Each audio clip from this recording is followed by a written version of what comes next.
if you want to look at the, how to solve the riddle, there's no jet engine. No, we're missing that basically indestructible, fine piece of, very dense pieces of equipment that weigh over 8,000 pounds dry, going into a wall at 500 plus miles an hour, which planes can't even fly at that speed, that low. It just didn't make any And it was sense. a Rolls Royce, according to the narrative. The jet engine. So that is one of the most, there's nothing that's completely indestructible, but that is up there,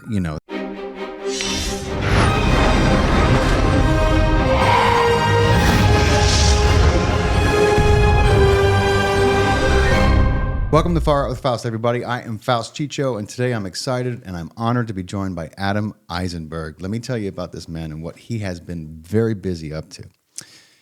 Adam was an infantryman assigned to Alpha Company, the 3rd US Infantry, also known as the Old Guard. He spent approximately 240 hours on site at the Pentagon between September 11th and September 30th, engaged in Operation Noble Eagle. That was our nation's initial response to what occurred at the Pentagon on 9/11. In addition to spending considerable time on site, Adam witnessed a series of anomalies occurring both before and after the event, which has inspired his research and investigation today, which is called the Orion Project.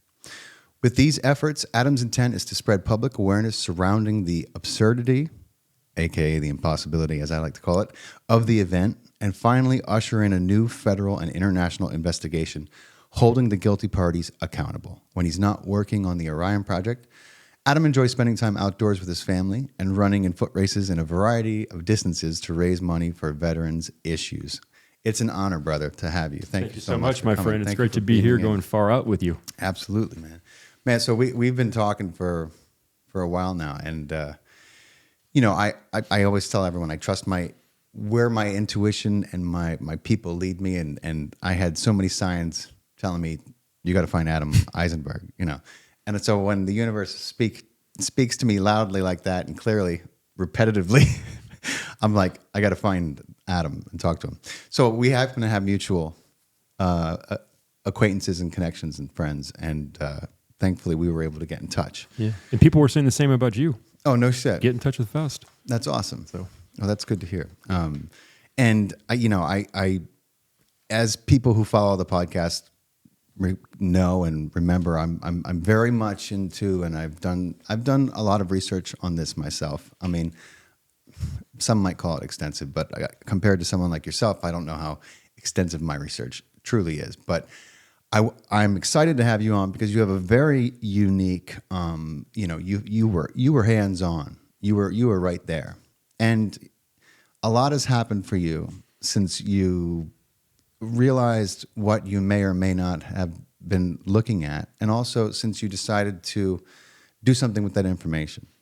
And I would love for you to kind of at least start there so people understand where you're coming from, and also then we'll get into what has been happening since and the kind of resistance that you have come up against and with your information. Sure. Well, I always say the best way to do this is just to try to take it along a linear timeline.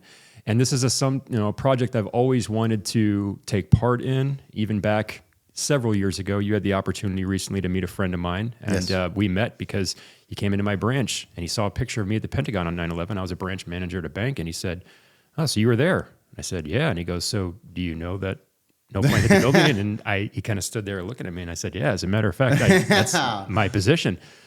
So I've been talking about this for a long time. I guess you could say the response I got for those several years was just one where people didn't think that the United States government was capable of doing something like this, or that they had any desires to do something like this. But it was one of those things where something never seemed right. I spent, from the 11th to the 30th, approximately 240 hours. That's 12-hour working shifts from 6 at night till 6 in the morning, every single day. And if you kind of compare that, I ask anybody that's listening, compare that to your job, 40 hours, like how long that is. God. Being 240 hours staring at the same thing from that day, not shortly after it happened, but the afternoon that it happened, we were brought on site. So the things I've been saying right now, I've been saying for a long time. And I finally, in 2020, at the end of 2020, decided that in the face of all the things that I saw, the corruption, the lies, the polarization, the ways that, mis and disinformation were spreading throughout the world. I said, I'm going to start to attack the September 11th issue, because if people are doing their due diligence based on what just happened in the last few years, they're going to start working their way back. And eventually they're going to get to September 11th. And there's never been really somebody that was on site at the Pentagon that's really pushed and tried to get answers. One woman came before me, that's April Gallup. And if you're listening, I highly recommend you check out that testimony on YouTube or Rumble, most likely Rumble. But nobody from the first response efforts has really done that. So that's me. And I started this journey when the jabs became mandated. I said, the minute that those become mandated, it's on. And I thought that all I would have to do is just go forward and say, hey, I spent extensive time on site. Yeah. This is what I didn't see. And furthermore, I have a really unique feather in my cap. Down the line, I actually worked as a UPS supply chain manager at their Pratt & Whitney facility. So I was like a mid-level supervisor. I was a coverage supervisor. So in the absence of my boss, I was in charge of that operation. And tell everyone what that operation was. What exactly you were in charge of? Sure. So the relationship that UPS has with Pratt & Whitney is one where they store their parts. And these parts are stored in very specific ways and then transported to Pratt & Whitney, which was one of two companies that allegedly outfitted the Boeing 757-200 series, the engines. The other one being Rolls-Royce. That was the one that allegedly hit the building. But suffice to say, I was working in this facility. I became extremely familiar with the laws, regulations, all sorts of things regarding parts. I was an inspector of them. I was in charge of a lot of different capacities, and I had to cover other supervisors in the event that they weren't there. Additionally, I was one of 3 people in the building that could receive parts as a cargo screener, and that took a very special series of accreditations. And so I became familiar with these parts, and that was just, I walked past this mock-up engine every single day, and that was like the universe saying, hey, dude, you're gonna be driven crazy by this. So fast forward a few more years, and I tried to start a real estate company. COVID kicked off, and I just said, game on. And I think I've been able to get some extremely important information since. And I thought I was just going to come on the scene and be like, all these experiences, all this credible professional parts experience, didn't see anything. And I've got books to show that even the first responders didn't know what the hell they were looking for. And I just showed you those a second ago. And I thought I was going to be the person that the quote-unquote 9/11 truth movement... Little did you know. I thought that they were going to... I was the guy that they were long waiting for. And so I found that my time on site, and after I started saying the things that I'm saying back in December of 2020 and early 2021, I stumbled onto people that were on site that, had responsibilities there. Yeah. And these people... were weapons experts. They had attachments to our highest echelons of the intelligence community. They had Department of Defense access that was higher than anything, that I was suspecting to find with these people. And I was able to, over a series of months, basically play chess with this guy. And his name is Carmen Lee Wheelbarger. He currently is presenting himself as a independent news provider. But back on September 11th, he was part of the response effort in a major way. And basically, I stumbled onto this guy. And because I'm saying the things that I'm saying as a first responder there, I kind of thought that people would respond. Yeah. And considering, Yeah. And eventually, in 2021, somebody did. And it happened to be this gentleman. And so I started to study this guy, and we'll get into him in a minute. And if you're watching this edit, you're going to see that he also has been busy online, with a YouTube channel. And, this isn't a guy who's, quietly kind of keeping to himself. This is a very outspoken dude, very suspicious. And so we'll be... if you're watching, you'll be able to kind of follow along with, you'll be scratching your head as much as I was when you saw this clown. Yeah, and I say to people, and they don't understand, a lot of people think, well, all you need to talk about is what you didn't see. And I'm like, no. Yeah. My proximity to the event is open doors researchers can't touch, and I insist that this is where an investigation should begin with this gentleman. We'll get into him in a little bit, but I turned to the 9/11 truth movement shortly after, and I started to reach out to the biggest names there. Mm-hmm. And the response I got was very surprising. And so that's kind of been my journey so far. And I figured I could also walk you through some of the anomalies and some of the things I didn't see. But that's where I'm at right now. And so I'm sitting on quite a bit. I've been very fortunate to kind of share some of that information with you. And you, if you want to talk about that little presentation I gave you recently, and I've given that presentation to some other people, they're like, listen, publishing houses are going to want to see this stuff. And, now it's just a byproduct of creating a book, because it has to be out there in print, but also creating other resources that display the information completely and totally and clearly in a linear fashion. And I think that we're going to be the team that takes this from conspiracy to reality. Yeah. So, and this is why I think it's so important, because for many skeptics, and as I mentioned this to you, the idea that they could pull this off is very difficult for them to believe, because there would have had to have been so many people in on it, which for me is not difficult to imagine. I know how these things work. I've researched them extensively, and they're really good at damage control. I mean, at least they think they are, but they're not. They're really good at getting ahead of the narrative and putting out fires as they come up and making sure people are looking in the wrong direction. When you have a bunch of people at your command, it becomes a very simple matter to make sure there's at least one person telling them, no, you look that way. Yeah. Okay, because people are going to follow orders. They're going to do what they're told. So you have all these people who are not, they have no capacity for autonomous action. You know? And this all coming from a country with intelligence apparatuses that have studied mass manipulation, MK Ultra, as an example. And we're going to get into this as well, because you were met with this, and this is a big part of the 9/11 truth movement, what I'm learning from you, and even since I've, been researching this heavily, I've learned that the 9/11 truth movement, almost like the Warren Commission, the investigative body into the JFK assassination, has been, there was a 9/11 commission. And I always tell people, commissions is where the truth goes to die, particularly when they're, created by the government that's supposed to be investigating itself. There's no such thing as, an unbiased commission when it's created by the guilty parties. Yeah, and that same commission report doesn't even mention my unit, doesn't even mention our efforts, and we had over 600-700 people on site that day. The same commission report doesn't mention that Building 7 went down. Hey. They just, I guess they didn't think it was very important. Probably. Yeah. And that's wild, because there's still a large number of people who don't know that Building 7 collapsed, due to office fires. Yeah. When there's several different approaches, and I don't knock anybody when it comes to them pointing out Building 7. Yeah. That's a very relevant thing. Absolutely. But the one criticism I have of anybody that goes hard there is that it doesn't lead to any suspects. Right. And even with the truth movement that's out there, the quote unquote truth movement, there's a lot of different approaches. I call them kind of routes that a climber would maybe use to ascend a mountain. There are people that prefer routes. Right. I question those routes though, because I say, does nanothermite in the towers, like architects and engineers, Richard Gage, all these people, does that lead to suspects? Mini nukes in the towers, which some people say. Mini nukes, yeah. Directed energy weapons, which still, Dr. Judy Woods puts a Absolutely. great presentation together, but does that lead to suspects? Furthermore, I've been able to kind of talk with some people that are around her inner circle. They claim that she's retired.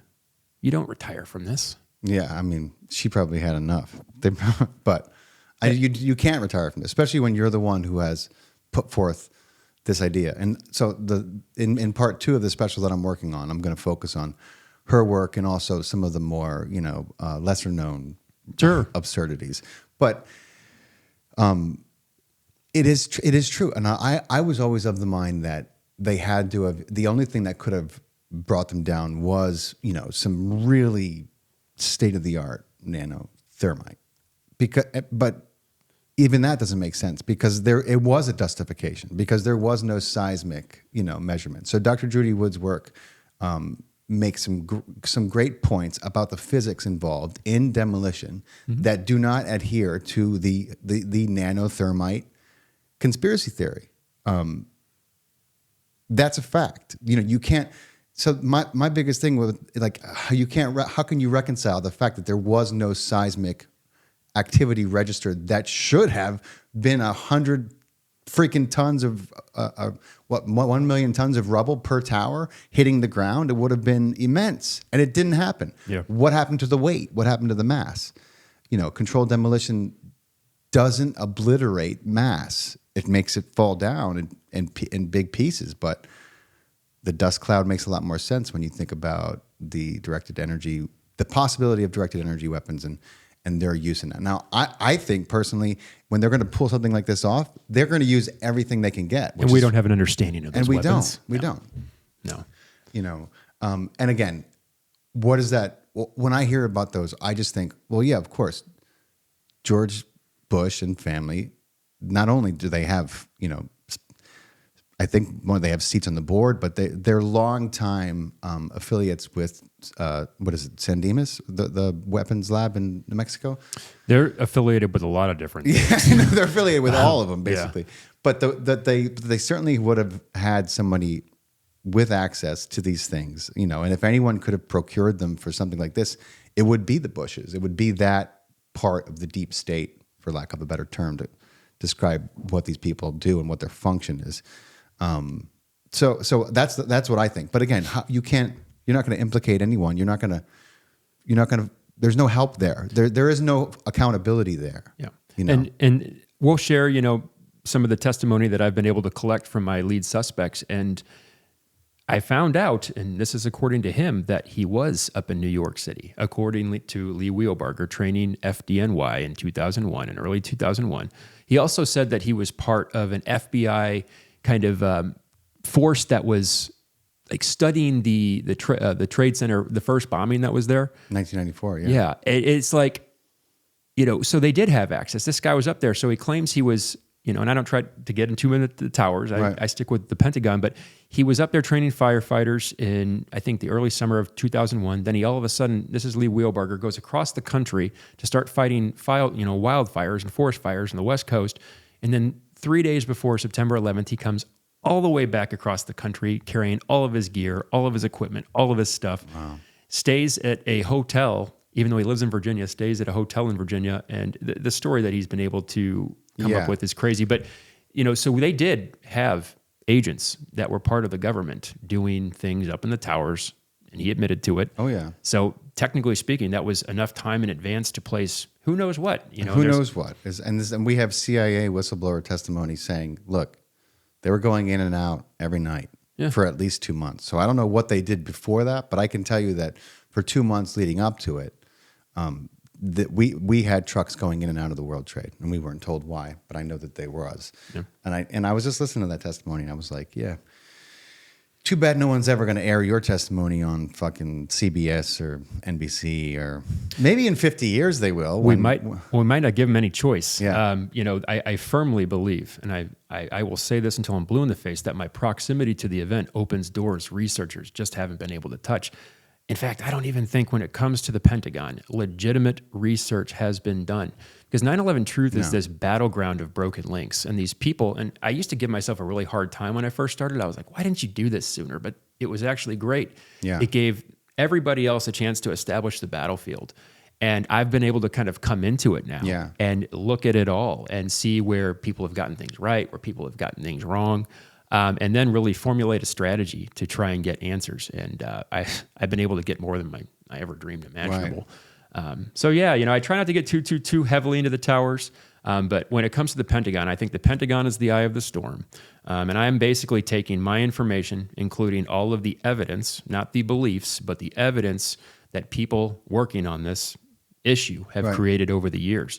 And I'm also happy to say that new witnesses have come to me, and I'm kind of getting comfortable with them. They're getting comfortable with me because counterintelligence professionals exist. Right. And we'll talk about that in the 9/11 Truth movement, but it's also a known thing. Our federal government had counterintelligence programs out there in the public, and they basically were infiltrating these groups that they thought were hostile, were extreme. At the time, it was the Ku Klux Klan, the Black Panthers, all these different organizations. Now it's the Proud Boys. And now it's the Proud Boys and the Truth Seekers. So I believe personally, that these things do exist. I believe it because I've seen the way that these pillars of 9/11 Truth, these charlatans, these people are Yeah. getting flown all over the world, making money, writing books. I've seen how they've responded to me. Yeah. At best, I think that they want to keep the spotlight on them. At worst, I think that I've kind of coined two terms I shared with you. They're narrative bumpers or they're narrative magnets. Yeah. Bumpers are the kind of people like a bumper bowling. They try to keep the story in between the lines. Right. And they try to lead people, the public, to certain figures. And Right. those figures are the magnets. Those people get people magnetized. They get people interested. They get people looking at them. And then they don't do shit. Right. And so the crazy thing is that on both sides of the fence, on the government story, on the what people believe, no matter what they talk about, the Pentagon, if they focus on the towers, Shanksville, whatever the case may be, there are even people that agree with me that have been putting out these behaviors. And I didn't understand them at first, but I'm just like, you're in the truth movement. Like, I was there. Like, Right. this doesn't make any sense. So yeah, we'll talk about all that too. I want to challenge a few of these people too, because I've got a live debate challenge out there with the world. It's been over 100 days, and these people know it exists. Tell everyone your debate challenge so they know. Yep. So I've got a $5,000 debate challenge out. That's my own money. And when you lose the challenge, because you cannot win, I'm going to donate all of your money to Stop Soldier Suicide. It's the Nice. best organization right now that's out there helping veterans steer away from the mental health crisis that we have in our community. And to my knowledge, they haven't lost a single veteran yet. But that's the long and the short of it. What would the debate be? I I want wanna to the have- gauntlet down. So how does one win or lose? I want to have an untimed debate. And I'm currently 7-0 right now. I haven't really shared that with many people. A lot of people lose due to cowardice. That's when the influencers on this subject, or some people that are researchers, podcasters, whatever the case may be, they talk a lot of shit publicly. Yeah. And then I respond to them, and then they just act like I don't exist. So if I respond here, they look there. Right. It's one of those things. So I'm 7-0 right now, and these people are in books. These people have a hell of a lot more followers than I do, but I want an untimed debate. And Jason and Matt from the Free Thought Project have offered to moderate this. And I I'm wanted fans of them. I love those guys. Yeah. they're great. And I want it to be untimed because I'll pull out hundreds Right. of witness testimonies. And when you break those witness testimonies down, there's a very small group of people that say that they saw a Boeing 757-200 series airplane hit the building. And these people just so happen to be high-ranking members of the Department of Defense, members of the Gannett News Media Corporation, the Public Affairs Officer of the Pentagon. So it's a very small group. But even then, I don't chastise those people because our government has shown through documents like Operation Northwoods. 9/11 was Operation Northwoods. Fucking 2.0. Yeah, 2001. Yeah, and you can't just these are documents you guys can look up. Really dig into that because it talks about the modification of airplanes. It talks about the intelligence. It's all right there. Yeah, the intelligence community, how they would get involved, how there was going to be mass manipulation, how Americans were going to kill Americans, Right. so that we could establish a military foothold in Cuba. Yeah. Well, the same thing happened with the Pentagon and with September 11th. That's right. You attack our military hub, and that justifies That's right. a lot of things. So yeah. And they outright stated in the what is it? The New American Century, Project for a New American Century. Project for a New American Century. Bright and bold print. It says, in absence of another Pearl Harbor, then this continued domination of the American economy and the what we've been doing is going to be challenging. So they've gotten really good at creating false flags in Pearl Harbor, and people and it's really hard for people to wrap their minds around because people think that a false flag is limited to, like, let's say I dress up. It's like Scooby-Doo almost. I dress up as the bad guy and I attack myself. You know what I mean? Like it's not cut and dry. There's any number of ways you can pull it off. Is a way to execute a false flag, and they've been refining these ways since since we had media, and even before that, the Rothschilds came into their empire by convincing it was the French Revolution. They drove back to Britain and they convinced Britain that the war was lost and everything, property value, everything slumped, and they used the money, the little money they did have at the time, to buy everything up. And then, weeks later, they caught wind that no, they didn't lose. The Brits won, and fucking they sold everything back, whatever they wanted to sell back. And so they started manipulating events through false flags. That's how they came into their fortune. That's a hell of a positive reinforcement, for what is now a global syndicate. Yeah, and they've got multiple tools. I mean, I exposed the military-industrial complex. I exposed the Department of Defense, and I would say that I expose our intelligence apparatuses. And so, yeah, who knows? All tools of these same people. Who knows what else they have? So yeah, I think if you just follow it through a really linear, evidence-based approach, you can see all these things. But yeah. So let's get into. First of all, I think anyone who's looked at pictures of the Pentagon can see that there's one thing that's wildly absent: plane parts. I mean, even the things that they then collected and put forth did not look like. I've looked at plane crashes, and because I wanted to see if I was crazy. Like let me look at actual plane crashes because that the Pentagon, whatever happened, I don't think it certainly wasn't what they said. But you have I want to hear about Lee. First of all, should we dive into Lee, or should we? I think we do. Let me, if it's okay, do just a from that day on, because I want to talk about the other anomalies. Yeah, go for it. Okay. Go for it. Well, that day on September 11th, we were at Conmy Hall over at Fort Myer, and we were in Virginia, and we were preparing for another day of prep for a public outreach event that we were doing every single year called Spirit of America. That's in, and we were doing shows in DC, and we were doing shows, usually in one or two different cities. And so it was really, like I said, public outreach. The 3rd US Infantry, we did a lot of different things. There was like skits involved, like the drill team, the Army band, all these things. It was a big public affairs event. That's cool, yeah. So we were over there, and all of a sudden, I'm looking out the back window, and I'm seeing all these first responder, vehicles going by outside of the base. I'm hearing the Fort Myer Fire Department do things, and all of a sudden, I mean, these cars just aren't stopping because we're kind of on the back of the base, and we see these, outside of the base, all these cars, and we get information, and the first sergeant calls everybody to formation. He just said, "You guys, we're under attack," and it's like, what? Yeah. And so, of Come course, again? everybody, we were hearing all sorts of crazy things, explosions all over the place. We thought we were going to go back to Fort McNair, get into riot gear, and start going out and patrolling. Right. So I was getting excited. I was like, this is why I joined. I mean, Right, finally. I wanted to be an infantryman. And I was. And so getting back to our base from Fort Myer proved to be very difficult. The traffic was insane. So eventually, once we got back to DC, we actually had to get out of our bus and run the rest of the way.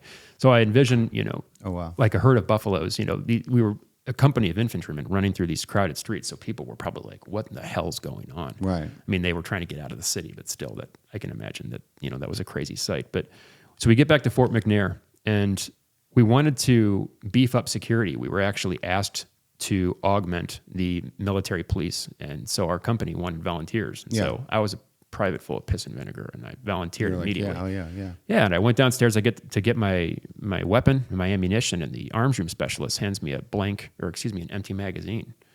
And I'm looking at my magazine. I thought we were under attack. Yeah, and I'm like, "Excuse me, specialist, I'll never forget these words." And I was like, "There's no ammunition." Yeah. And these words exactly. He said, "You guys have not been authorized the use of live rounds." And so I was like, "Wow, okay." So first and foremost, that's understanding how an infantry company gets authorized use of live rounds, especially after what I know based on other testimonies surrounding that day.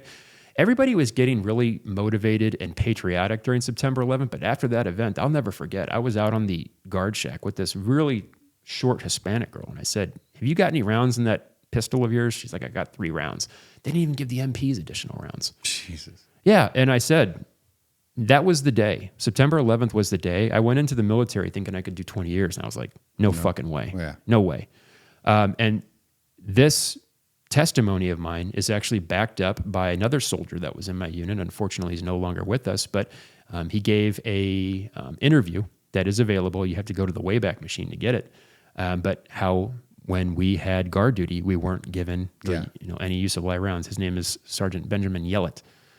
So that was the first thing. It was like, what in the hell is that all about?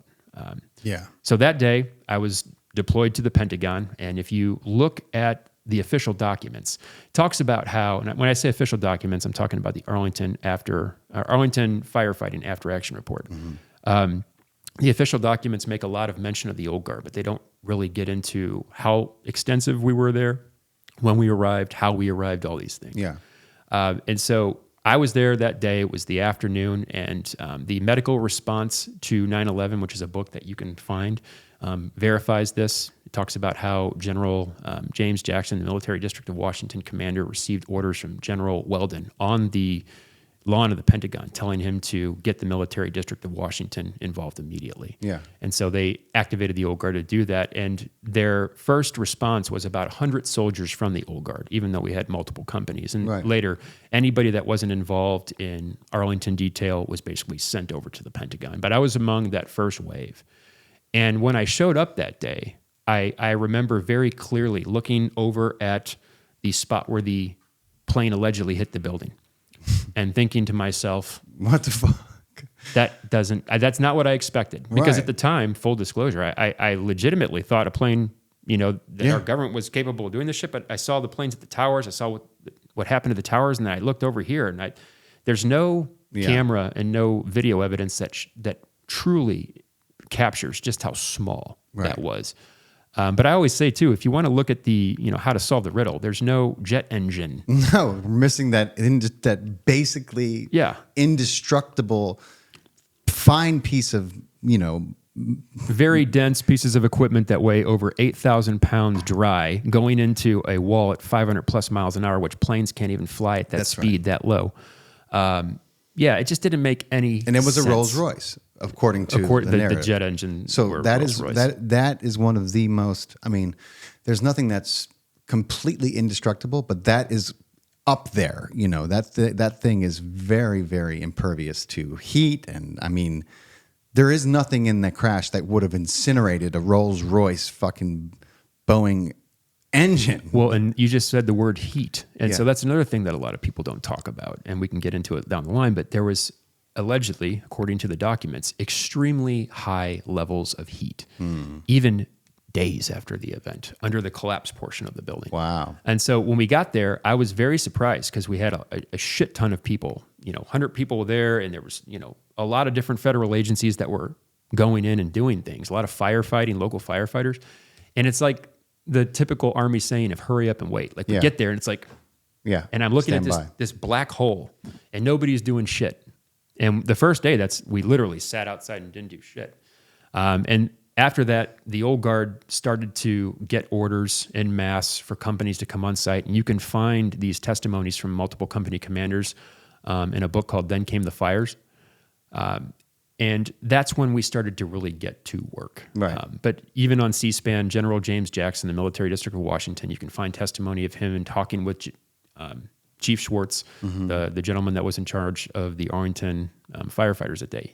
They're talking about the Old Guard, all these things. And so we were there. We were basically performing heavy and light labor in any capacity. We were wearing Tyvek suits. Because the conditions were not sound. They were concerned about asbestos. It's funny, they put you guys in the fucking suits, and that the FDNY who were literally swimming in asbestos. Yeah. Nothing. Yeah. Fucking. And so human remains, allegedly, contaminants, all these things. The EPA was there monitoring the scene. And we were basically there just helping out any way we were needed. Right. That primarily came by the removing of everything, like all the office equipment, everything. We were literally pulling everything out of there.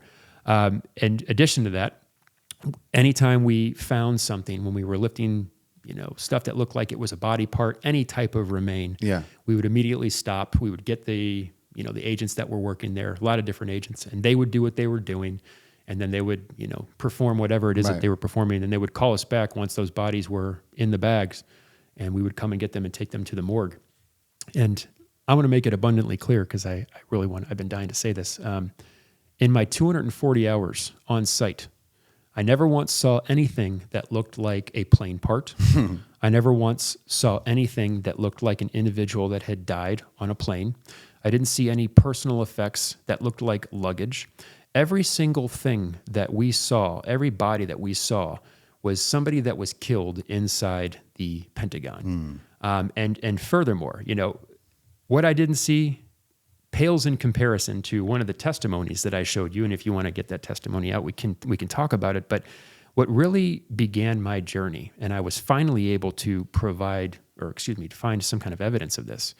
There was a boardroom, and this boardroom was located in the Navy Operations Center. And it wasn't even like online to where the plane had hit. It was completely away from it. It was off what was it, the E-ring, or they had it in rings, I guess? Yeah, it was the E-ring. And right. There was a boardroom. And in that boardroom were people sitting at this table. There was I think there was 6 of them. They were still sitting at the table. They had basically looked like they had been concussed in that position. Some people were like this. Yeah. The gentleman that stayed with me the most in my mind, he looked like my father. And so that really stuck with me. But he was melted to his chair. Jesus. And half of his body was burned, and the other side of his body was completely fine. So I'm saying to myself, how in the hell did that happen? Yeah. And furthermore, you ever heard of stop, drop, and roll? Instinctively. I've never been on fire. I've been burned, and it's like, holy Every kid is taught stop, drop, and roll. Yeah. As if we're going to be lit on fire. What the fuck? None of these people had shown any type of anything. And so, I started to question, this, and of course, this was years down the road. But that scene stuck with me, and we were there for so damn long. And again, never saw anything that looked like a plane wreck. And the pictures that we can look at, they're terrible. Let's break this down, because you're talking about a boardroom in the Pentagon that was not, as I understand it, even in the direct line of what they say would have been like the fuselage and everything coming through, but was off to the side. And when first responders got into this boardroom, they saw, it was almost like, you think about like Mount Vesuvius and the old eruptions that caught people so by surprise that they get flash, either that or like a flash frozen scenario where something happened and these people had no time to react. So those people in that boardroom were charred like Two-Face, right? Like that, and inexplicably still in their chairs. Their skin was melted. Their skin was melted. Melted. And they were not in. So that reeks of exotic weaponry. There's something so off about that. It's not a natural fire. The way that there was no reaction. If they had heard the plane crashing through the building, they would have got the fuck up and dove on the ground. Yeah. Naturally, human reaction is to take cover. You try to cover your head, but to sit there meant that whatever came into that boardroom came in a second. Quickly. And the whole room, it didn't even have signs that it had been burned. Like there were some signs with there was still furniture. The table didn't even look charred. Like it's fucking wild. It was wild. And, I saw that. And of course, now I know I've been able to find a testimony. And if you want to share that, there was a fire captain, Charles Gibbs. He's a captain. This guy does this for a living. And he explains in this testimony that I've been able to show you that an explosives expert at the Pentagon had to explain to him what he was looking at. And he's a firefighter. Right. He's a firefighter who deals with, people who have been burnt in these situations. That's his career. And so this is what they do. This is what I mentioned, damage control. And, they just put out fires as they go. Don't trust your eyes and ears. You want to read it? Yeah. We'll tell you exactly what you're looking at so that you don't have to fucking think for yourself. And just so you see, this is, Arlington County Library Oral History Project down the line. Yeah. Well, and, I'll make a scan of this from my editor, but this is what it says. Just a few side notes that just enlightened to me and Chief Gray, particularly because we were at the heliport. A lady that works for the Pentagon works in the explosives area, and how explosives affect human behavior and things that happened explained how the deaths occurred in the Pentagon. Because fire people reported that they found people sitting at a table like this, just sitting there like they did not know. And she explained that the impact of the plane sent such a concussion inward that it sucked the air out of their systems 100% immediately. She said that explains how they found people with no signs, meaning people undisturbed by the fucking plane crashing into the fucking building. Well, and I want to know, where can you show us in the history Yeah. of our military, where we've had a situation like that we've had the chance to, dissect it? Magic physics. Yeah. It goes on. That's what happens. She said it's instant. It's just by force because they found probably a lot just like they were sleeping. That was interesting to find out the reasons. She said that was a very common thing of how that happens. Yeah. I would love to know just how common that thing is. Well, and here's the thing. I'll tell you this too. Going back to also that boardroom, I'll show you on a map exactly where that boardroom was. Okay. And if any FBI is listening, release the pictures of that crime scene. Yeah. Prove me right. Release them.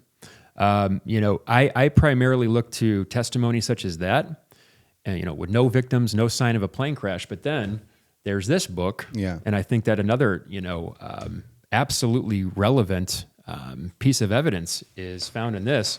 If you want to read it, you can read it. Or if not, I can read it. It's totally up to you. Sure, whatever you want. So it says, this is, of course, Patrick Creed and Rick Newman's book, Firefighter, Inside the Battle to Save the Pentagon on 9/11. FEMA and the FBI had decided, and this is on page 383, FEMA and the FBI had decided it was important to separate airplane wreckage from everything else. So as crews pulled debris apart, they'd examine it to figure out if it looked like part of an airplane or something from inside the building. They were still working on the fringe of the impact zone, and most of the wreckage was shredded or in tatters.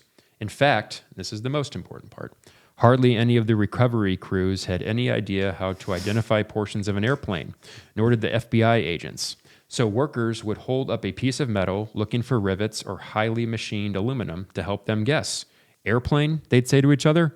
Airplane, a couple of voices would then usually answer back. And so Wow. there's things called serial numbers on parts. And this is where it gets hysterical because serial numbers are designed to withstand something like that. Right. And the very few pictures that we do have, there is a serial number that has an American Airlines logo next to it, which I tell people that's not how it is. Right. But the serial number, it's one of the most, I guess you could say, widely shared pictures. Of course, it's a plant. And its serial number is used like a magic marker. It was entered in with a magic marker. I just laugh my ass off. I'm like, go ask anybody at Rolls-Royce or Pratt & Whitney if they use fucking magic markers for their serial numbers. So I can point to several other things, and we're going to get to those things even, about how the FBI even didn't have chain of custody of these parts. So we know where the bodies all went, but where did the parts go? Yeah. Where are the parts? And I've asked a lot of people in the 9/11 Truth movement that have been invested in all these things for a lot of years, where are these parts? Nobody can give me an answer. And then when I look to books like this, Listen to where the parts went. Yeah. It's every bit as fucking absurdly suspicious, if not completely indicative of an ongoing cover-up as anything that you'll hear. Voices of the 9/11 Pentagon Effort, Essays from the U.S. Army's Old Guard. This is edited by Mark Joseph Mongulitz. And this is a book created down the line where people like myself were just telling their stories. Right. This is a different company.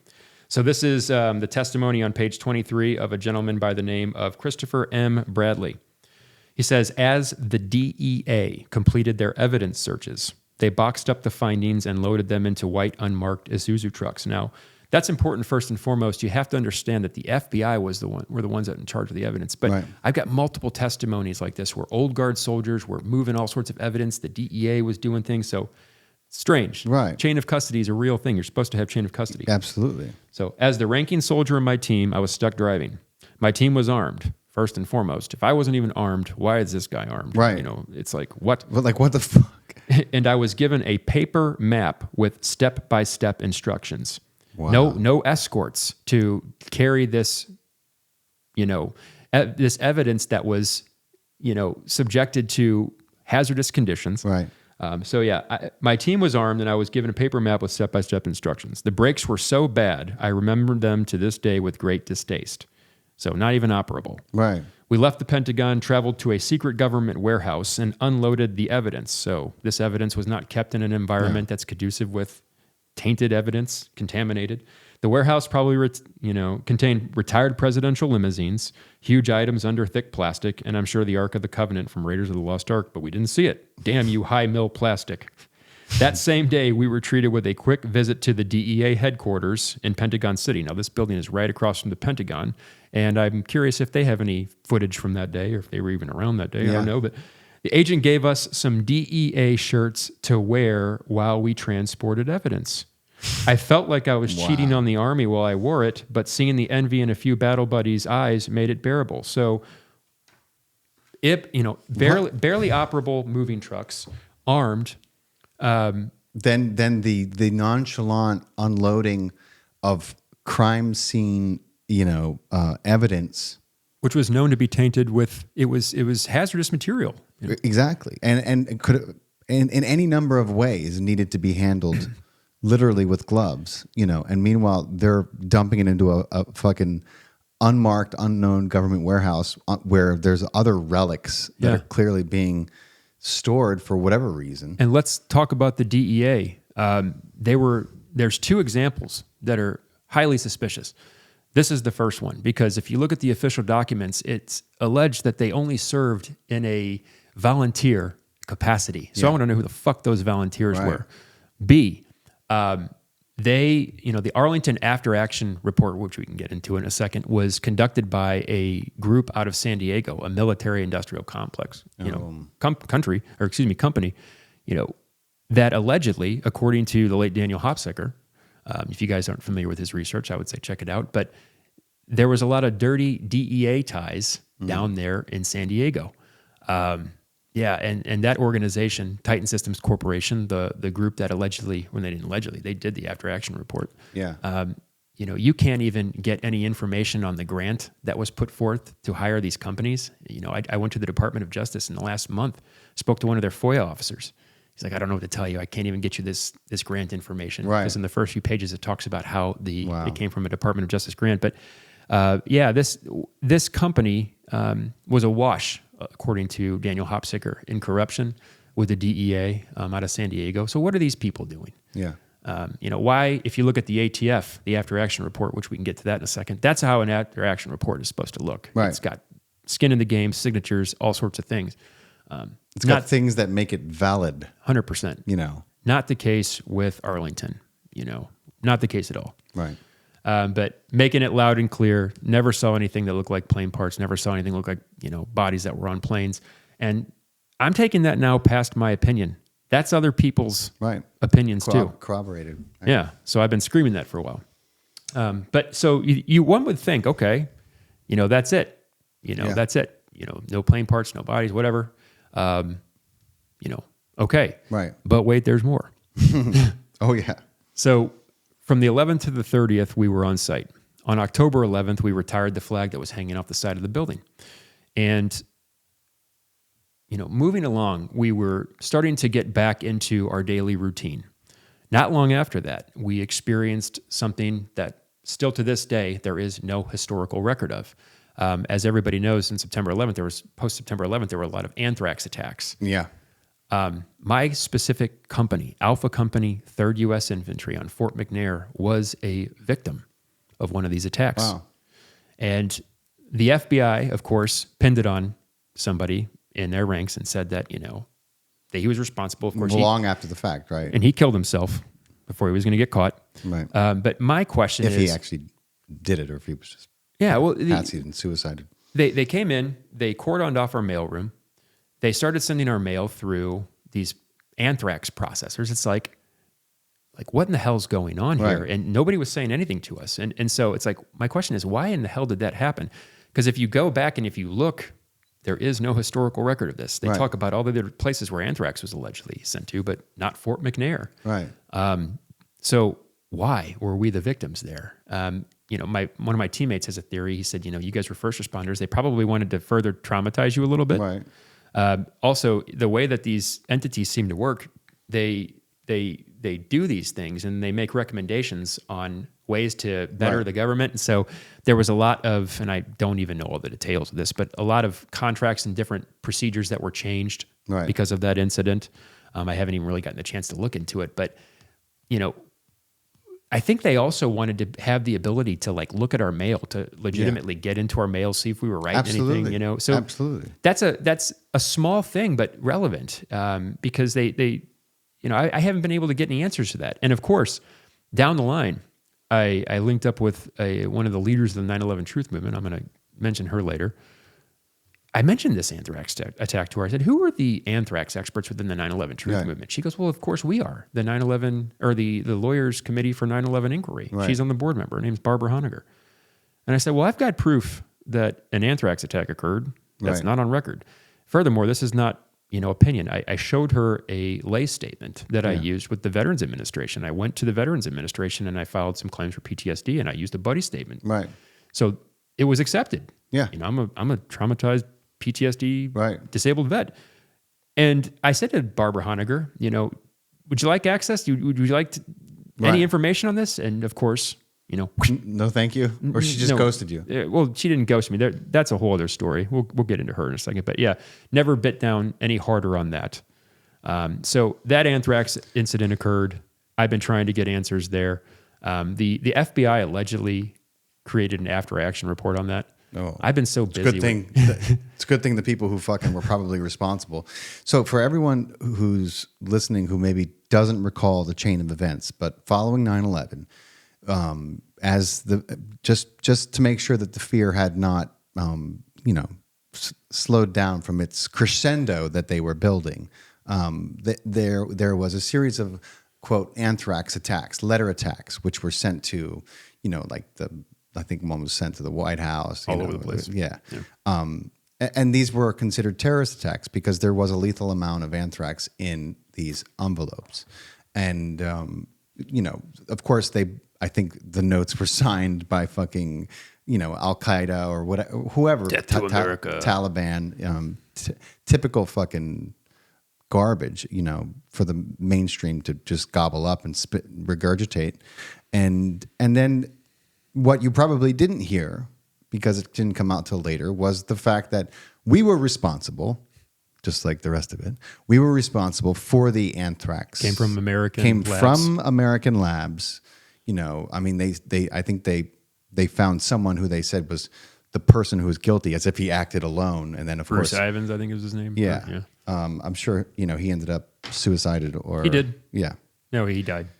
So as usual, Scooby-Doo, unmask the fucking villain and you'll see that it's America looking at itself in the mirror. 100%. So it's like, what happened there? Anthrax at Fort McNair. So I've been trying to get answers with that. I realized I just skipped over a little thing.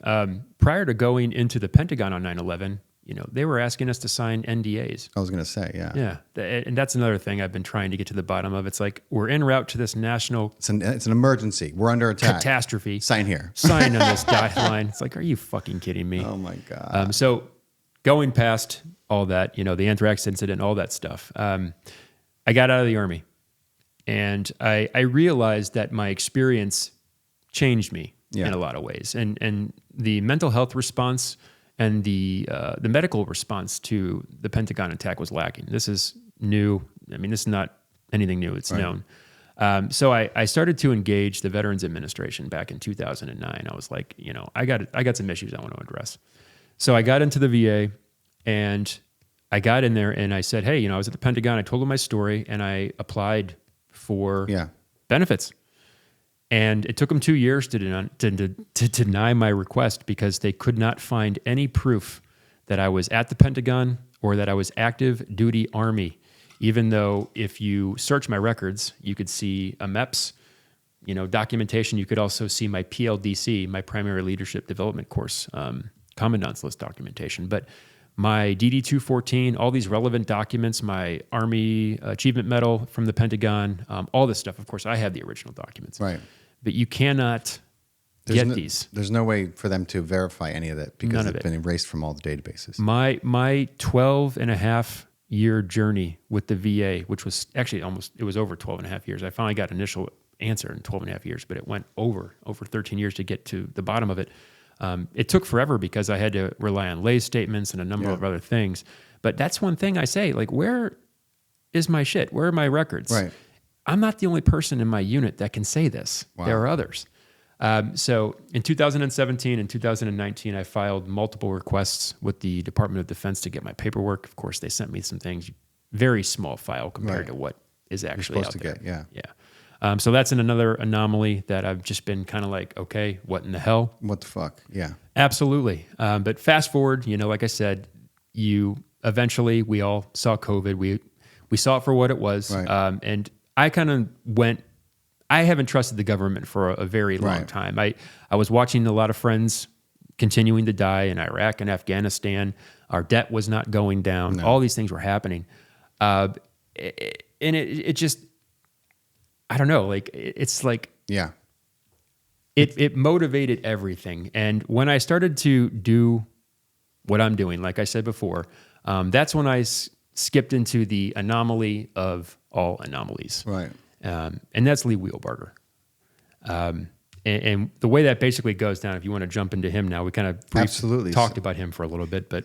So Lee is the guy who we mentioned earlier, who is this figure who was literally kind of boots on the ground at the Pentagon, and he has these photos. He had a YouTube channel at the time, I think, of this. Was it in 2000? Was YouTube? I think his YouTube channel started about 10 years down the line. Yeah. And he had 5 YouTube channels. Now he has 4, but his YouTube handle was Inventor Lee Wheelbarger. Inventor. Yeah. Inventor Lee that's Wheelbarger. his moniker. He calls himself an inventor.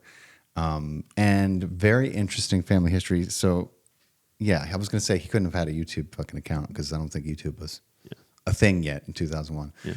But by the time you bumped into him, he certainly had an online presence and following, and so tell everyone, because this is just crazy that this guy, and lay it out for people so that they understand how this interaction ended up happening, and then who the fuck this guy is and who his family is. Yeah. So at the end of 2020, I started seeing 2020. And that's when I gave a YouTube testimony, about a 44-minute long YouTube testimony, which isn't available anymore. I took it off for a reason, and I'm happy to share that. But talking about what I didn't see. And moving forward, people started to invite me onto podcasts, much like this one. And there's an individual who some people might be familiar with. I'm happy to call this individual out. But I went on a podcast with a man named Jason Shurka. Oh, yeah. A friend of mine, and I've never met this person. She had some ties. She was living in New York, so she stumbled upon my journey and was like, hey, you should really reach out to this person. And anytime that happens, anytime anybody makes a suggestion, I'm always going to do it. Well, Jason quickly responded, and he invited me on. And in this podcast episode, which is still available, he says, he proves all these things. He didn't come to me. I came to him. But in that podcast episode, I was very green. I didn't really know what I was up against. I was just at the time thinking, okay, I'm just going to talk about what I didn't see, and that's going to be enough. But that's when people started to, down in the comments section, mention this man's name, Lee Wheelbarger. And so I had no idea who the hell this was, but I, at the time, was like going down and checking out the comments section. I was reading all the comments, trying to, talk to people. Right. And everybody kept mentioning this guy's name. And so Lee said, I responded to him because somebody tagged him.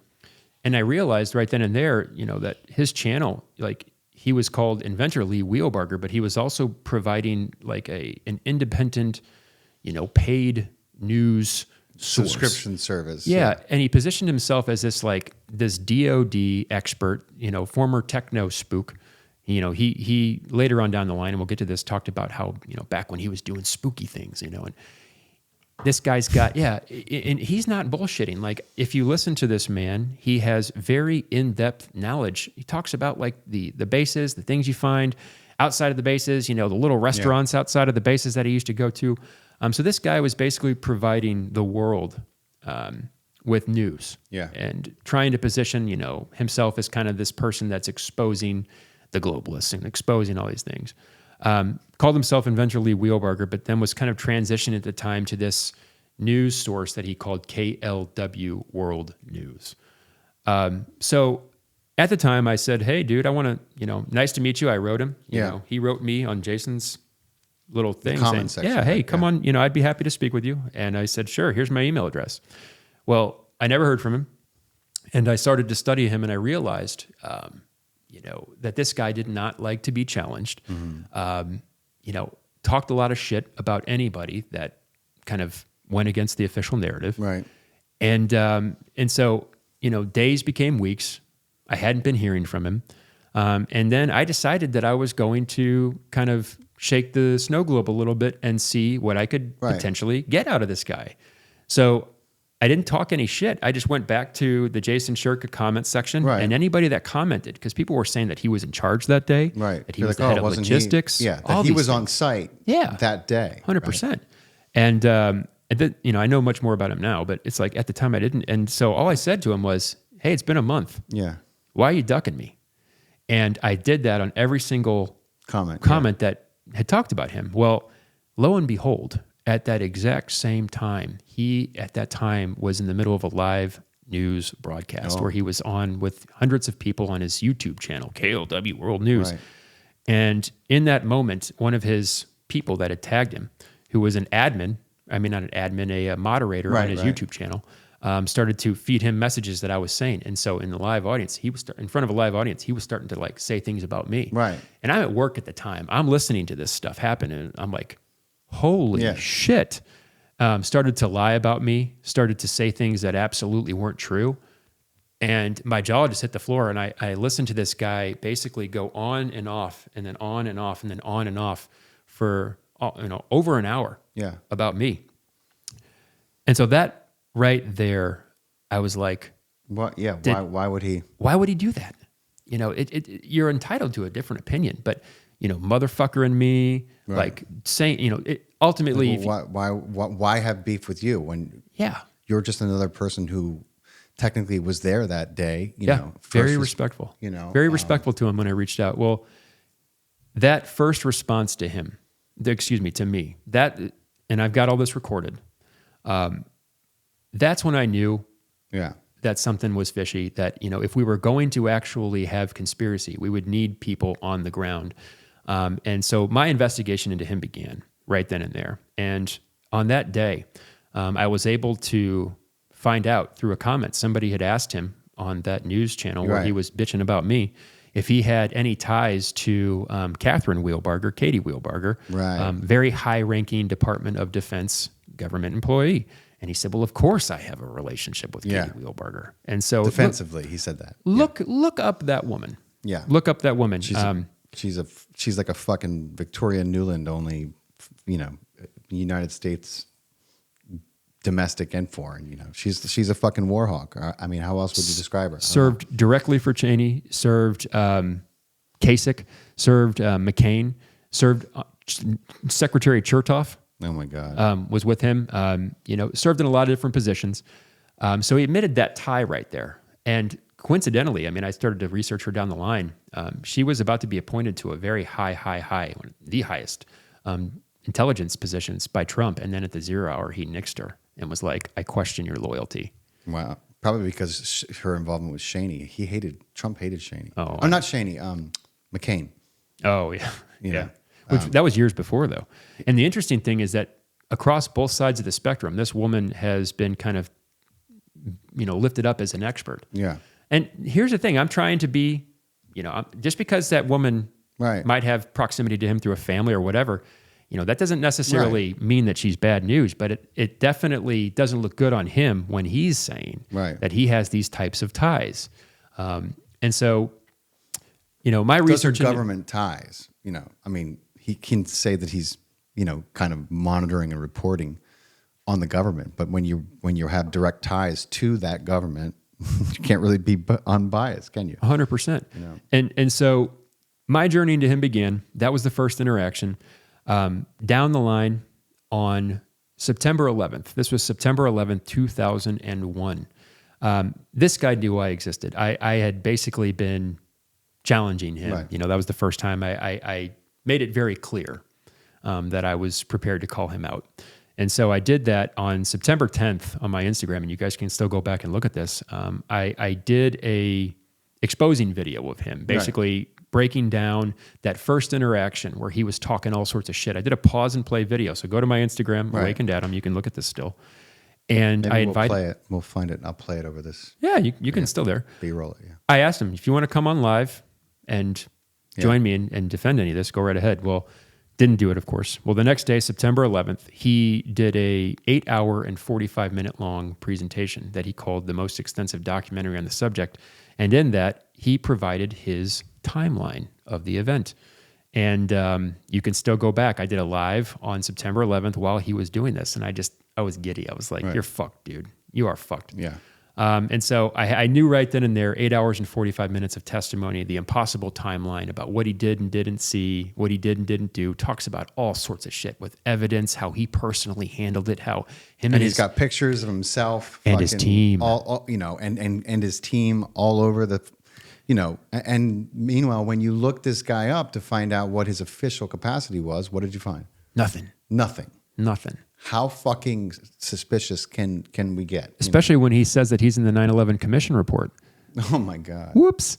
So yeah, when you challenge these people in the moment, and especially this guy, this poor bastard has an impossible task. He's got to deal with me in front of a live studio audience. Yeah. And of course, on his first, he's challenged me to debates, all this shit. Well, yeah, we had a chance to finally put that to the test. Right. So after his September 11th, 20-year documentary, I was basically continuing to collect evidence and information on this guy. And I was able to get record from the incident commander, James Schwartz, through a different podcast, with that's a whole other subject in and of itself, because I think the person running that podcast is a potential counterintelligence agent. This Wheelbarger guy was allegedly escorted off the building, off the area by James Schwartz's, by word of James Schwartz's assistant and the FBI. The FBI chucked this guy. They were like, who the fuck is this guy? Yeah. And when I've got video of this guy, of course, in that time, directing old guard soldiers, wow. He was taking part in the shoring activity when they were shoring up the building. Right. I've got hours of testimony of things that this guy said he did. So he was allegedly thrown out of the area. And I went back to him with this information. And this is when I hit another big point of another big break. He basically was in the middle of a live studio audience again. Mm-hmm. And in 2022, I was like, James Schwartz says you're full of shit. Right. Says that he threw you to fuck off. Because And you then didn't have any credentials. And then he went into a tirade again. And so I've got probably approximately 11 to 12 hours of audio and video testimony of this guy just saying things that 100% are so easily debunked. Right. And so, I've been leaning on this guy, and every single time I try to lean on him, he tried to debate me. He said he would debate me. And one time I was able to infiltrate a live YouTube, of his, and one of his moderators granted me moderator access. And I was like, all right, let's debate, bitch. Or maybe they thought it would be good for ratings or views. Yeah, something. Well, or, maybe he thought, well, this guy's just I'm going to give him, access, and I'm going to call his bluff. And of course, that piece of shit faked a medical emergency. This was December 5th, 2022. Wow. Yeah. And I've got evidence of all this stuff. And the YouTube channel that he has, he had 5 of them. His main operating channel. It's not even active anymore. The fact that he had 5 of them screams disinformation campaigns. His biggest one, I take credit for taking that down. Less than 3 months ago, I was on the Free Thought Project, and I showed kind of a presentation like I showed you. Yeah. And I basically breadcrumbed everybody into how I stumbled upon him, and I showed them the evidence. You can still, at the Free Thought Project, look this up. Yeah. The day before I did that, I got onto his Rumble. And I was just like, I've got a few names that I use to kind of watch him. Mm-hmm. And I used one called Tampa Tom 1111. And I was like, hey, Lee, it's your boy Tom. And lo and behold, he's just like, is this the Tom I know down in Florida? And I was like, yeah, it sure is. And I was like, hey, I got a message for you, buddy. He's like, sure. And I was like, Adam Eisenberg's going on the Free Thought Project tomorrow, and he's going to clip your fucking nuts, bitch. And lo and behold, a couple weeks later, that YouTube channel that had over 10.5 million views, 56,000 people, that was like 13 or 1,400 different videos, was taken down. And I have to get proof of this. according to YouTube, it was taken down from multiple third-party reports of Copyright infringement. Yeah. So I think what he did, because he kept his page up for multiple years, and then when I showed, hey, I'm about to fuck your world up, he filed those copyright, or God only knows what he did. Yeah. And so he took that channel out, but he's now operating in a series of different ways. He's got 4 YouTube channels, some Rumble channels. He basically presents live news and he beefs those channels. He has a van and everything. Oh, it's hysterical. He's got a news van. That's new. Where did you get the money for that? But he also on his YouTube, Jade Cannon, that's Jade Cannon 20. That's his Twitter channel. I mean, not YouTube, but Twitter. He's got a fucking helicopter now. He either has a helicopter or somebody made a graphic of a fucking helicopter in a hangar with his shit on it. I'm just like, where are you getting this money? But he presents.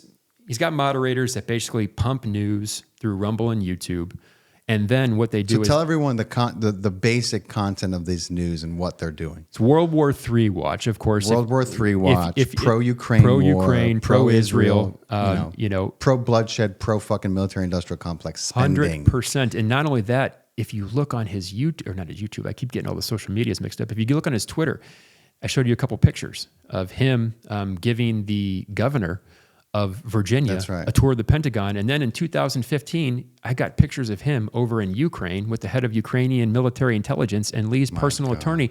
And they're all sitting there with a bunch of spec ops guys with fucking like... it looks like a hunting trip gone awry.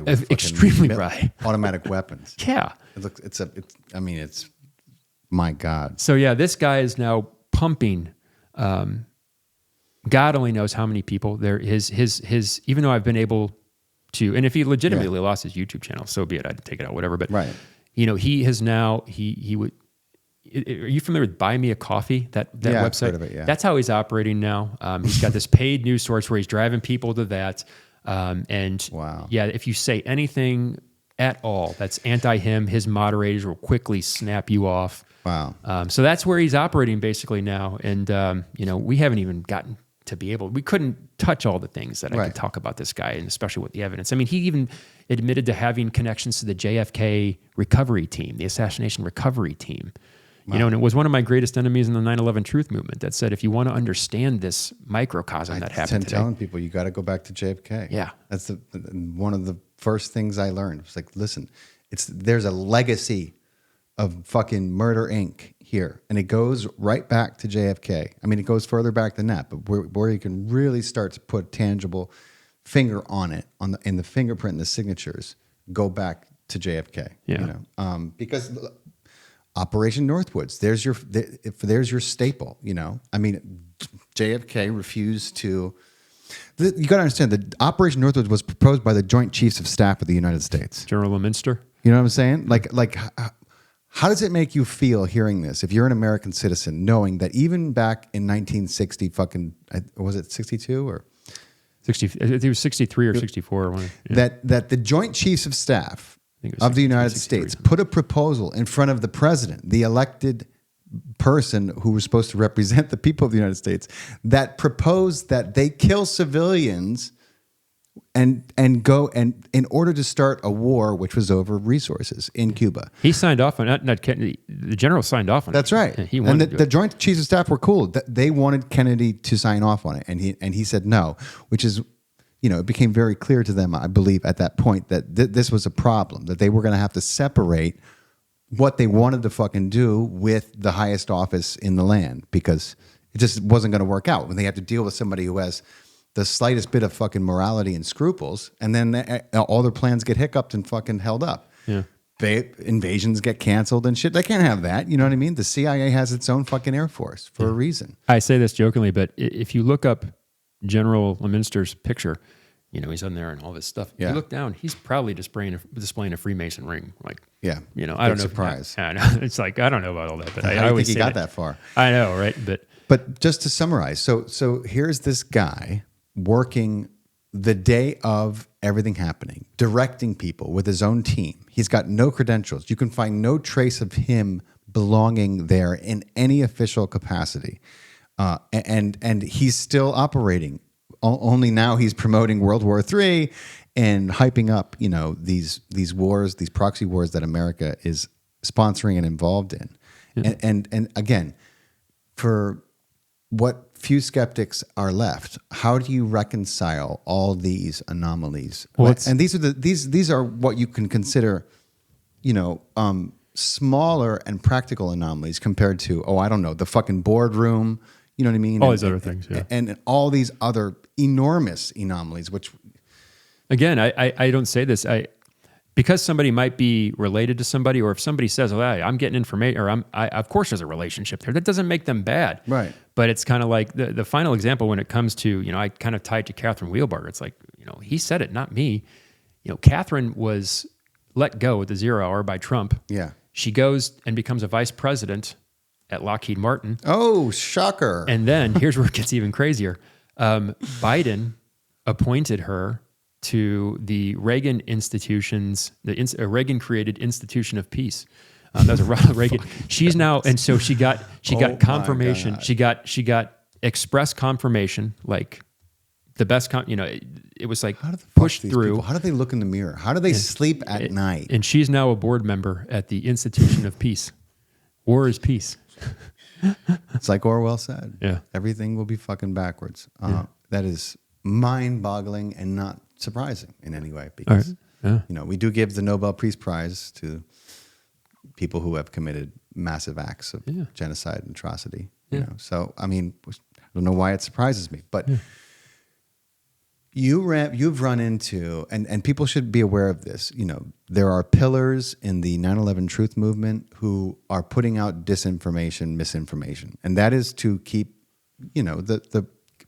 keep people with something to chew on, because just like JFK, they realized that they were not going to convince people that something fucking was not amiss. So then the task at hand becomes to, make sure that they're not looking at the right people, so that, because it doesn't matter what theories are presented, as long as they're not able to pinpoint who is responsible, then just let them go where they want to go, I mean, and that's basically what happened with the JFK movement. For a while, they were trying to, discredit, and they just made sure that the hard facts didn't come out, the big stories didn't come out after JFK, and there was a full-on witch hunt of investigative journalists with integrity who refused to be quiet. 100%. And I'm just shocked at how many really decent human beings with big heart and courage and massive integrity and love for this nation gave their fucking lives, because they would not let the story, they refused to be quiet about it. And for some fucking reason, they were naive about what our government will do to someone like that, which is mind blowing, that they were going around fucking knocking off investigative reporters who were trying to break the connection between JFK, the CIA, the fucking people, that were, Alan Dulles was immediately put back. The War Powers Act passed. Everything, couldn't be more obvious. There was a huge story there. But I'm trying to remember where I was going with all just that. The 9/11 truth movement. Yeah. So misinformation. Disinformation. I want to say one thing too. I ultimately do think the 9/11 truth movement has some share of the responsibility. But, I think ultimately it's the government, of course. They're the ones that, conducted these operations. And I could even kind of prove it. I'm going to go back to the truth movement. But I guess you could say, while I was trying to get help from the truth movement, eventually, down the line, I came to a point where I had my final hearing with the VA. Right. So I'm trying to get word out. At this point in time, when I had my final hearing, this was, I believe, 2022. Yeah. And I knew who Wheelbarger was. Right. I had a pretty damn good idea that he was bad news. I also had a pretty damn good idea that the 9/11 truth movement, a lot of them, the pillars, the ones of influence, Richard are bad Gage news. these guys. And we're going to get to those guys in a second. But in this Veterans Administration hearing, in the company of a disabled American veterans rep, I looked at this federal judge and I said, ma'am, it's unrelated, but I just have to say to a federal judge, I want to go on record that I was a first responder. The September 11th attack. Right. We're here to determine that I'm a disabled veteran from that event, and I want to tell you, a judge, that I believe that was a false flag incident. Yeah. And that I have been investigating the event independently, and I believe I've stumbled upon people that should be investigated. And everybody was like, crickets. Yeah. Not even 3 weeks later, and Faust, you've seen this. I've shown you this letter. The Veterans Administration sent a letter to my house indicating that the audio testimony could not be saved because of recording malfunctions. So yeah, I've been trying to... Same thing happened to those cameras at the Pentagon. Oh, of course, which my teammate Xander Arena has debunked, and that man has proven that mathematically what the government gave us years down the road is not accurate. But I've been trying to scream this stuff to the hills. That Veterans Administration judge, do you think she fouled it up in any way? Of course not. Right. But you mentioned the Truth Movement, so I want to get back to them. We do know if you look up COINTELPRO, that's an acronym, COINTELPRO. That stands for counterintelligence programs. And so if you're going to cover up the truth, I think you have to, like Lennon said, lead the truth efforts, lead the revolution. So a lot of these people that are running around the truth game, the pillars of it, Richard Gage, for example, started Architects and Engineers for 9/11 Truth. We had a collaboration where he was perfectly fine with me talking about what I didn't see. He invited me back to speak at this incident called the Pentagon event not long after. And that's where I wanted to unleash the Orion Project. I sent him my bio talking about the Orion Project. He sent me my bio back, erased it and said, I want to remind you that my platform is not your place for activism. Right. And I was like, but you're having an event called the Pentagon where you're inviting people who weren't even there to present for 2 hours. And he gave me 15 minutes. And he then offered to allow this other guy to come in, a guy named Ken Jenkins, a guy who I would like to have him prove he's not a counterintelligence professional, do a counter to my 15 minutes. Wow. Yeah. And I was so pissed off because then Richard told me that if I basically tried to talk anything Orion Project related, that he would pull me immediately. His words were like a judge pulling a witness off a stand. Yeah. That he would do that and cut me off and mute my microphone immediately. And I'm like, who the fuck are you, dude? So I told him I pulled out of that event right there.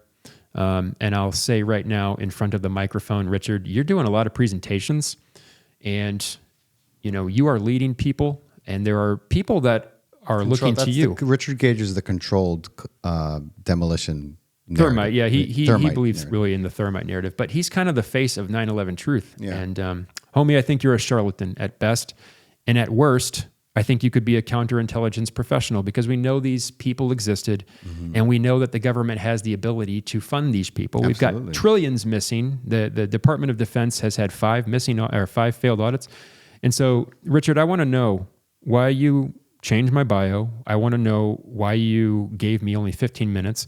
I want to know why you gave all these other people, and I'm going to mention their names here in a second. I want to know why you gave these people much longer. I want to know why you've got people that are preaching this message of unity within 9/11 Truth when the pillars, the leaders, aren't interested in unity at all. So they either want to stay in the limelights as the charlatans, or they want to control something. So how do you get these people? How do you illuminate them? And I think the debate challenge is it. I think you also make them prove. I'm willing to show anybody that I'm in this for the right reasons. I'm not being driven by anything other than my desire to figure out what the fuck it is that I saw that day that didn't make any sense.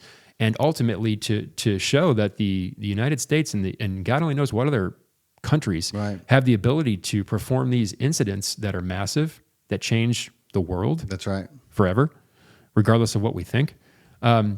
So I look at it this way. If you're somebody that's out there going on podcasts, accepting money, writing books, all these things, if you're an influencer in the 9/11 space, I would love to debate you on the subject. Even if you agree with me, I would love to challenge you. Let's see who can create a much more evidence-based argument.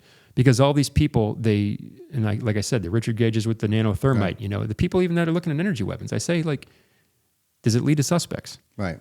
Lee Wheelbarger is a suspect. And furthermore, if you really want to get into the Pentagon, it's worth saying you have to look at the Citizens Investigation Team. Their National Security Alert video establishes critical witness testimony.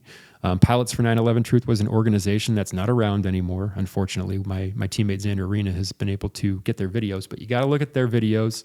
Yeah. They are absolutely key. Their North Approach Impact Analysis, which they took CIT's information, and they did all their pilot math, and they proved that the damage that occurred at the Pentagon, i.e. the lights, that were taken down, the light poles. Right. And the witness testimony of the north versus south Citgo gas station approach doesn't add up. The official narrative says that the plane came in from the south of the Citgo gas station, but they've got several witnesses saying otherwise. I've got a new witness too. I'm not going to release him just yet. But you have to look at those things. And we also know about Dulles, 300 cameras. They didn't give a shit for many years down the road. Should have been hours of fucking surveillance footage. Nothing. Hani Hanjour was incapable of flying Cessnas. So he couldn't even. He's going to fly a Boeing 757. Listen, all you need to understand is if you look at the flight path of the alleged plane, then you'll understand the absurdity of the claim. Because if you can't fly a fucking Cessna, even if you happen to come into the fucking controls of this giant commercial plane, then you would fucking obviously, aim for the biggest target. Yeah, this is shortly before the event as well. He was trying to rent a Cessna up in Bowie, Maryland. Yeah. And they were like, fuck no. But he didn't do that. He didn't crash into the top of the Pentagon like a human being would. He took a very... Oh yeah, a long way around, right? But he continued to fly fucking, 100 feet off the ground with a fucking airliner at speeds that are impossible for that airliner to achieve, and then happened to run right into the part of the Pentagon which was experimentally reinforced with Kevlar and steel and basically fucking a bomb-proof experimental wing that coincidentally didn't have many people working in it at all at the time. It did have some people, the Defense Intelligence Agency had people that were investigating the money that was allegedly missing, that went missing. Oh, they're like, here's a safe place for you to do that. Yeah.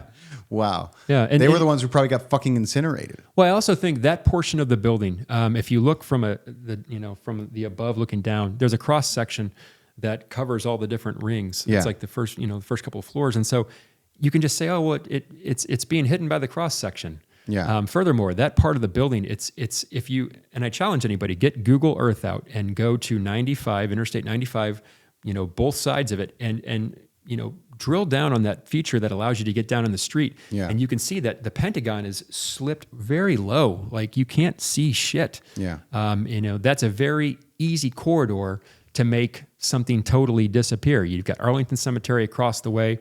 You've got all these high rises, on the other side of the building, and the Pentagon's like much lower than all that. So yeah, it's just kind of that perfect spot. But really, the Defense Intelligence Agency, that's where these people were investigating the money that allegedly Rumsfeld said went missing. Wow. And the other place I heard was Building 7, that they were also doing a lot of the accounting. I can't confirm that. The FBI had offices there, CIA, they all had offices in Building 7, I think. If memory serves me, it was up. It's like it's so fucking on the nose. It couldn't be more on the nose. It's just mind blowing that to this day there are so many Americans walking around thinking that on 9/11, Al Qaeda, who we're now funding weekly with millions of dollars. I don't know if you heard that recently on Sean Ryan. Mm-mm. He had a CIA. I forgot what her title was, but she told him. She said, "So we're now funding the Taliban in Afghanistan. It doesn't surprise me. We're sending, I think it's like $20 million a day to the Taliban. The government that we went in to eradicate for democracy's sake is the same government we have now left in power in charge, and our funding to keep that way. Cool. $4 trillion well spent 20 years later, if not more, fucking money laundering. And it's such a, at what point do people snap out of it and realize that this model of reality is not sustainable? No, it's this not. Bullshit that we are living in and dealing with. I think a lot of people want to do something. They just don't know where the hell to go, what to do. Even all this stuff. This information, this is not even most of it. I haven't even broken into the hours upon hours of testimony I have, but even having all this, and I've even asked you, I've got no problem admitting this. I'm like, Faust, what the fuck do I do with all this? No, I know. I'm writing a book on it. I'm putting all the information together. I've got some killer teammates that are assisting me. They're also contributing their own original research.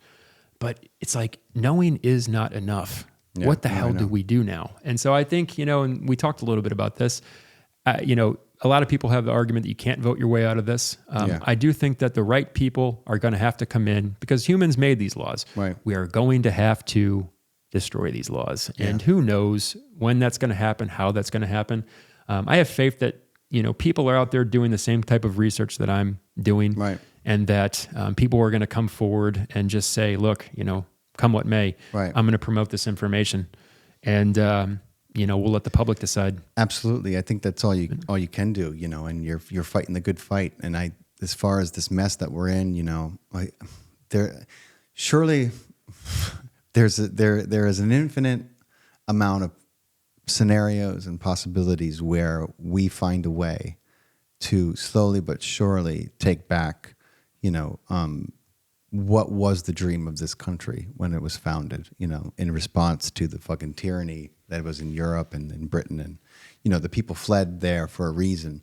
They didn't want to pay fucking taxes. They didn't want to live in debt and not actually own really any fucking land, but be renting on the Queen's land or whatever. And, the good news is the Constitution, what's left of it, is still on our side. And the bad news is that people are living under the complete illusion of this authority that has become our government. Yeah. When the authority was set up to be there for emergencies, it was there to be out of every day, that was the idea behind government. In case we needed to organize and protect ourselves, there was government. That's it. Now it's just fucking, they're completely forgotten why it was formed. Well, and if you can look at the things that are happening in this world, and I say you as in just anybody, and feel totally comfortable. Yeah. I don't know what to tell you anymore, man. I just don't know. So I don't know. I have a feeling. I'm not doom and gloom. It's going to be a process where the average Joe is going to have to see it. Even in the book 1984, they were like, the pros have got to see it. Yeah. And so, say what you will about the two candidates in office. I think the biggest winner in this upcoming election is going to be Israel. That's for sure. I don't they think can't lose. I don't think it's going to be the United States. So, I people might laugh at me for saying that we can get ourselves out of this with the right people, and we're going to know them. They're going to talk about decimating the Federal Reserve, these alphabet soup mafia organizations, new money. It's all got to come, and there's got to be transparency. And I don't know, like there's just so many things wrong with this place right now, and the fact that people are still fucking too focused on Kim Kardashian's ass and who's winning the Stanley Cup or whatever. Things have got to, making their own money, their own. And even the best, people with the best of interest, you just nailed it. I mean, the world's been hijacked in such a way that it's very difficult to escape and just, the matrix. Yeah. So. And not only that, but it should, anyone who's paying attention should realize that, the end goal is very nefarious and it does not involve our safety or well-being or even inclusion into a future. They want a lot less people so they can start over and put everything under a one world government. That's what they want, the annihilation of nations. And I think it's transhumanism as well. Transhumanism absolutely is a thing, and they've got all their players set up so that this is an uphill battle for us. But at the same time, we still have all the power. Yeah. We the people of every country of this earth, we have all the cards. Now, we don't realize what that means. We've forgotten what that means. But that means that on any day, if we were to decide, communicate and decide, we can cease participation in everything that makes them go around, right? And there's going to come a time, I was telling you last night when we were at dinner, they're going to give us another opportunity, probably sooner rather than later. Yeah. And the question is, how many fucking people will have the integrity and courage and heart to say, I'm not participating in the madness, whatever it is, because it's going to be madness. It's going to be another global fucking, idiotic fucking orchestrated event. The Emperor's New Clothes. Whether it's fucking, chicken flu or fucking something, an attack, from UFOs. They're going to tell you and show you some terrible shit and try to scare you. And it's going to be on you to say, no, thank you. I call bullshit. I'm not going to, You're not going to take away and tell me what to do because, you've showed me a video of a UFO attacking an army base, or, chicken flu and people in China are dropping over dead for no reason in the middle of the street again. It's just not going to happen. I'm not participating. I'm going to open my shop. I'm going to go to work. Life is going to go on as usual. And if everyone understands that, just like that day in Italy in the middle of the fucking lockdowns when the Italians communicated and said, we're going to open. We're all going to open. And all over Italy, they all opened their stores. Now, they didn't have much in stock, but just to show the government that they have no actual power. Peaceful noncompliance. And at first the fucking police tried to say, hey, you can't do that. And then when they saw that everybody was doing it, of course they bought a beer and fucking sat down and had, and that was it. And that's the power of the people. And I'll tell you, as frustrating as the last, incident was, it gave us a great opportunity to see how this institution that's behind the scenes really operates, the people that are involved in it, how deep it goes, how nefarious they are, how stupid they think we are. Everybody right now is jumping on their hill, and that's fine. You fucked with the wrong people, I guess you could say. You can only push people so far, and now a bunch of light workers are going to appear and start to change things. And I mean that with all my heart. I firmly believe we've got better days ahead. We must. I believe so as well, brother. So listen, tell everyone, because I'm sure people want to keep up with you, follow you. I know you're incredibly busy, but I also know you do have a bit of a social media presence. So we got to tell everyone where they can keep up with you. It's a small one, and I'm that's there for a reason. I'm still in an investigation, and so my Instagram is Awakened Adam. And that has nothing to do with me being woke. It just has to do with a person and what occurs within them when they wake up to their not only true potential, but what it is that they're supposed to be doing here. Yeah. So this is a spiritual journey for me. But Awakened Adam is my Instagram. I say just go there if you've got an Instagram for right now. There's other things that are going to be in place, but this is a battle. I am surrounded by people that I believe are counterintel.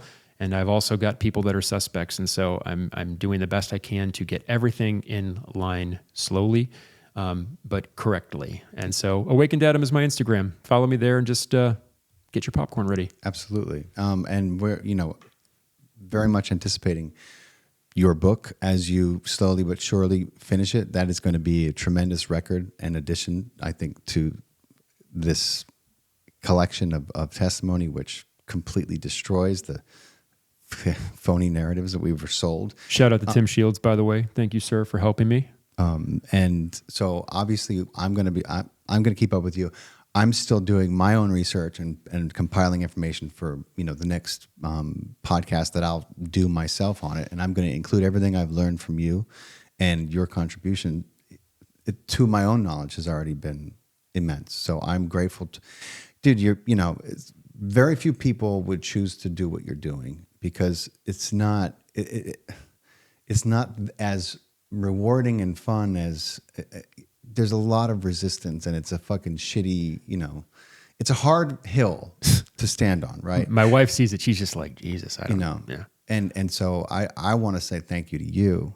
Appreciate it. Thank you for fighting the good fight, and for having the integrity and the courage to keep going, even against resistance in the so-called truth movement. It takes a big heart to do that. And, I'm here for you as a resource, and appreciate it. In any way I can help, because that's the same fight that I, am a part of. Yeah, I appreciate that. I'm going to need all the help I can get. And what I tell people is, I'm eventually going to come back to you. The book's going to be completed. I'm working very hard on it, but getting the information, we didn't even get the chance to discuss all that. But the responses I've been getting from these institutions that allegedly did all this stuff, they're talking about how some documents don't even exist. So it's a very slow process of gathering, but I'm devoted to this. I will have a book coming out, and there's also going to be other things, potentially small documentary kind of bits, video bits, because the information is extensive, it's confusing, it's elaborate, and it needs to be kind of presented in a way that's easy to follow. And so I'm trying to figure that out. Well, I'm friends with, and I'm also colleagues with some people who are film directors, and who really make tremendous documentaries. And let's introduce me. I want to introduce you to them. Thank you. Some of the documentaries they've made have been the most widely seen, exposés on the fucking planet. Yeah. And I'm more than happy to introduce you. Thank you. To them. And I just talked to them, and they started their own streaming network. It's live, but they just got a bunch of marketing dollars, and they haven't promoted it yet. But they want to move my podcast on, and also begin to create more original content for it. And so they're going out and they're getting rights, and they're talking to people who are candidates for this. So that's kind of a perfect fit. They're about truth too. They're about disclosure, and they know that means and encompasses a lot. So yeah, I would love to speak with them. I really can't stress to you. I believe I have enough right now where if any member from the House or the Senate, any influencer, I've said it before, I'll say it again. My goal is to be on Rogan by the end of this year to say, a lot like this, but to go even more extensively into it, because that's a lot of millions of people. And it's like, okay, cool. I'm going to really pressure that bastard there. But, email me, eagle@orionproject911.com. If you want to be a part of this, I need people that want to be a part of it. I could say a lot too about these other people in the 9/11 Truth Movement that I invited to be a part of this effort, and for one reason or another bulked. And so, you guys, we've got enough information now to where we can make a difference. And so, if this resonates with you, if you're watching this podcast, I'm guessing it probably will resonate with you. Get after me or get at me. There's a lot of different ways that you can help. Absolutely. So. And thank you to everyone who stayed with us. And yes, absolutely. For everyone who's listening, make sure that you are subscribed. We know a lot of people tune in and then forget to hit the subscribe button. If you're listening on audio formats, if you've enjoyed our podcast, if you've been enjoying it, please drop us a 5-star review. Those go a long way as we continue to build our followings across these platforms. And much love to everyone. Stay safe, as they say, although I don't know what there is to stay safe from. But God bless to everyone, and thank you again for joining us. Thank you, guys, and thank you, Faust. Thank you, brother. I appreciate it, man. Pleasure. My honor. Yes, sir. Absolutely.